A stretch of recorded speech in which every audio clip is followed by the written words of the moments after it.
નમસ્કાર, સમય સંદેશ ન્યૂઝમાંથી હું દત્તેશ ભાવસાર આપનું સ્વાગત કરું છું. જે છેલ્લે નવેમ્બર ડિસેમ્બરની આસપાસ જે અતિવૃષ્ટિ થઈ હતી અને એનામાં કચ્છ જિલ્લાના મોટા ભાગના ખેડૂતોને નુકસાન થયું છે. જે 3 તાલુકા છે, અંજાર છે, ભચાઉ છે, રાપર છે, એનામાં તો 100% નુકસાન થયું છે. અને જે ચોમાસું પાક લેવાવાળા ખેડૂતો છે એમને 100% નુકસાન થયું છે. મોટે ઉપાડે 10,000 કરોડની જાહેરાતો તો થઈ, પરંતુ ખેડૂતોના હાથમાં શું આવ્યું એના માટે આજે આપણી સાથે વાત કરવા માટે ડાયાભાઈ છે. ડાયાભાઈ, સ્વાગત છે તમારું. નમસ્કાર. ડાયાભાઈ, જે ચોમાસુ પાકની વાત હતી, રામમોલ હતો, એનામાં અતિવૃષ્ટિના કારણે કેટલું નુકસાન થયું છે? દત્તેશભાઈ, એ તો કોઈ કહેવાનો ઇસ્યુ જ નથી. આપણે તો બધા જોયેલ જ છીએ અને બધા સરકારે મોટા ઉપાડે જાહેર પર કરી નાખ્યું હતું. એમાં સમજી લો કે આજે 50% અતિવૃષ્ટિમાં મળ્યા છે અને 50% થી વધુ ખેડૂતોને અતિવૃષ્ટિમાં બાકી છે ચૂકવણું કરવાનું. તો હવે સરકાર શ્રી એમ કહે છે કે અત્યારે પૈસા નથી, તો સમજી લો કે માર્ચ એન્ડિંગમાં કદાચ ખેડૂતના ખાતામાં આવી શકે. પણ ખેડૂતના ખાતામાં આવી શકે નહીં. દયાભાઈ, એક વચ્ચે તમને રોકું છું. સરકાર એમ કે છે કે રૂપિયા નથી. 4 લાખ કરોડના મોટા બજેટની તો સરકાર વાતો કરે છે અને ખેડૂતોને 10,000 કરોડ આપવામાં નથી. તો એનો મતલબ તો એ છે કે સરકારને ક્યાંક ને ક્યાંક ખેડૂતોને પૈસા નથી જ આપવા. ના, એ તો સ્પષ્ટ નક્કી થાય છે. સરકાર ખેડૂત વિરોધી તો છે જ. એ તો સ્પષ્ટ થાય છે. સ્પષ્ટ થાય છે એનો સીધો એક નક્કી જ થઈ ગયું કે આજે સરકાર આપણે જે રવિ પાકનું હતું અતિવૃષ્ટિમાં, એ તો સરકાર શ્રીને ખબર છે. આંકડા એને જાહેર કરી દીધા. 100% આપણે રાપર છે, ભચાઉ છે, અંજાર છે, આ 3 તાલુકામાં 100% નાખી દીધું. નુકસાની 100% નુકસાની નાખી દીધું. બરાબર, 100% નુકસાની એટલે કોઈને કહેવાનું પણ આવતું નથી કે નુકસાની છે કે નથી. 100% આવી ગયો, પતી ગયો. હવે વાત થઈ કે આજે નક્કી કરી દીધું કે હરેક ખેડૂતના ખાતામાં 5 એકરથી ઉપર હશે 44,000 રૂપિયા વળતર આપવા જરૂરી છે.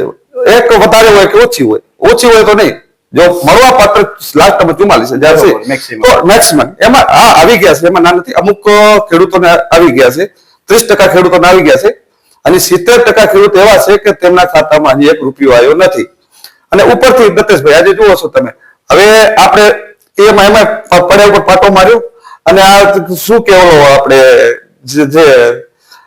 જે આવે સમજી લો કે રવિ પાકમાં આજે જીરાનું વાવેતર ક્યાંકથી તમારા કનેથી લીધા, ભાઈ ભાંડું કર્યા, કોઈ ભાઈબંધ દોસ્તર કર્યું, કોઈ એવા માણસો હતા કે એને ક્યાં મળે એમ નતો તો બાયડીના ઘરેણા છે કે ખબર પર્સનલ વસ્તુમાંથી લોન લીધી. આવી રીતે કરીને જીરા. ભાઈ, એક વચ્ચે તમને રોકું. નરેન્દ્ર મોદી મુખ્યમંત્રી હતા ત્યારે બહુ મોટી વાતો કરી કે આ બાજુથી તમે બટાકા નાખો ને ઓલી બાજુથી સોનું નીકળશે. આ તો તમારા ઘરના લોકોના સોના વેચવાના સમય આવી ગયો. સતીશભાઈ, બહુ સારી વાત કરી તમે, બહુ સારી વાત કરી.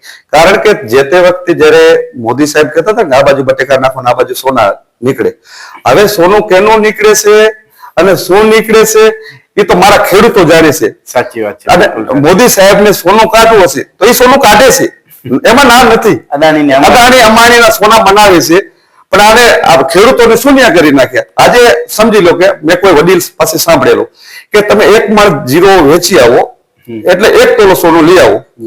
હવે અત્યારે તો એવી 10 ગુણો તો 1 તોલો સોનું નથી આવ્યો.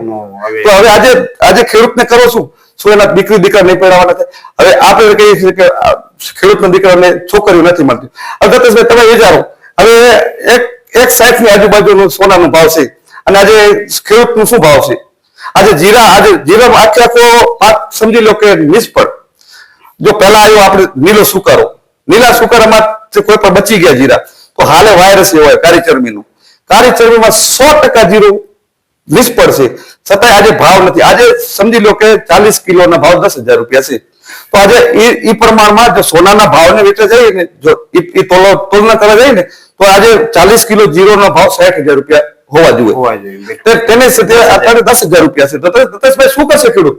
દર્શક મિત્રો, તમે વિચારો કે જે વિધાનસભા છે કે સંસદ છે, એનામાં ખેડૂતો માટે જે મીઠી જાહેરાતો થાય છે, લોભામણી જાહેરાતો થાય છે, પરંતુ હકીકતમાં ખેડૂતના ખેતર સુધી શું પહોંચે છે?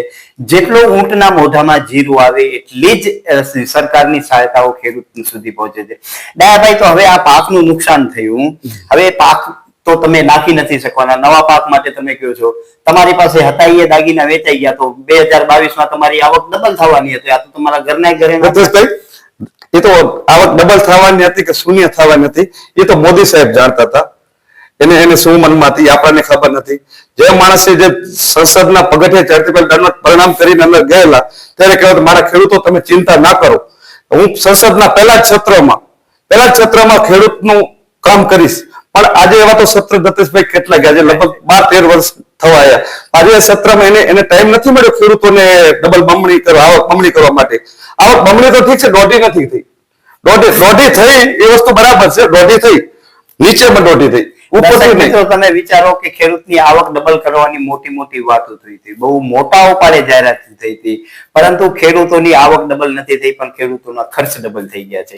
ડીઝલના ભાવ ક્યાં જઈને પહોંચ્યા છે, જે યુરિયા ડીએપી જે મળતો હતો 300 ને 400 રૂપિયા, આજ 2200 રૂપિયા પહોંચ્યા. ને એનામાં પણ સરકાર મોટા ઉપાડે જાહેરાત કરે 50% સબસિડી, એટલે 300 વાળો જે દવાઓ હતી એ 2200 રૂપિયા કરી અને 50% સબસિડી એટલે 1200 રૂપિયામાં વેચે.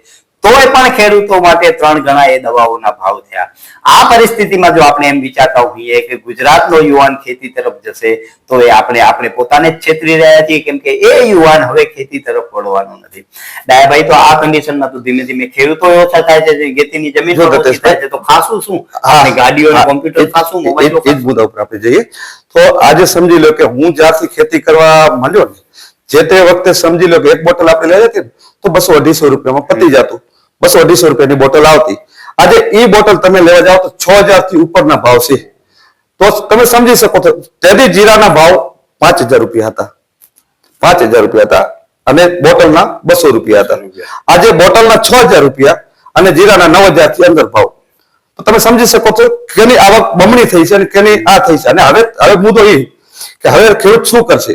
ખેડૂત તો મને લાગે હવે સમજી લો કે ખેડૂત તો હવે ખેતી કરવા તો લગભગ નોજવાન તો કોઈ માંગતા નથી, પણ પાછા ઉપરથી છૂટકો નથી. નોકરી ક્યાં? રોજગાર ક્યાં છે? રોજગાર બધો ખતમ કરી નાખ્યો સરકારે કોઈ રોજગાર રહેવા દીધો નથી. ક્યાં રોજગાર કરશે? તો પબ્લિક ક્રાઇમ પાછળ વળે, એ તો આપણે ઈચ્છતા નથી. હવે આ ક્રાઇમ પરત એવો પ્રયત્ન જ એવું છે સરકારનું કે ક્રાઇમ કરે એવું. તો હવે આમાં તો કોઈ એમ રસ્તો જ નથી. હવે કાંઈ પણ રસ્તો નીકળે તો સરકાર નથી કાઢવાના. કુદરત કોઈ પણ ખેડૂત માટે સારા દિવસો લાવે તો એ જ લાવી શકે, બાકી સરકારથી તો અપેક્ષા કોઈ છે જ નહીં. તો દર્શક મિત્રો, તમે વિચારો કે જે નવેમ્બર-ડિસેમ્બરમાં વરસાદ થયો, અતિવૃષ્ટિ થઈ, એનો પણ વળતર ખેડૂતોને નથી મળ્યો. જ્યારે વિધાનસભામાં ખૂબ જ મોટી વાતો કરવામાં આવી. હાલમાં જ તમે જોયો હશે ગોપાલ ઇટાલિયાએ જે આંકડાઓ રજૂ કર્યા, એ આંકડાઓમાં પણ વિસંગતતાઓ છે અને એમના જે વિસ્તાર છે ત્યાંના ખેડૂતોને પણ વળતર નથી મળ્યો. કચ્છના જે ડાયાભાઈ વાત કરે છે એ 3 તાલુકામાં 100% નુકસાન છે, પરંતુ માત્ર 25 થી 30% ખેડૂતોને જ વળતર મળ્યો છે, બાકીના લોકોને વળતર મળ્યું નથી. આ પરિસ્થિતિમાં આપણે જો વિચારતા હોઈએ કે લોકો ખેતી કરશે, તો એ ખેતી કરવાના નથી અને એમના પુત્રોને નવા ધંધા રોજગારી તરફ જ જશે અને દિવસાને દિવસે ખેતીની જમીનો ઓછી થતી જાય છે અને ખેડૂતોની સંખ્યા પણ ઓછી થતી જાય છે. ટૂંકમાં આવનારા દિવસોમાં ખેતી તરફ કોઈ નહીં જાય અને આવનારા દિવસોમાં આપણે પણ વિદેશી ધાન ઉપર આશ્રિત રહેશું એવા એંધાણો દેખાઈ રહ્યા છે.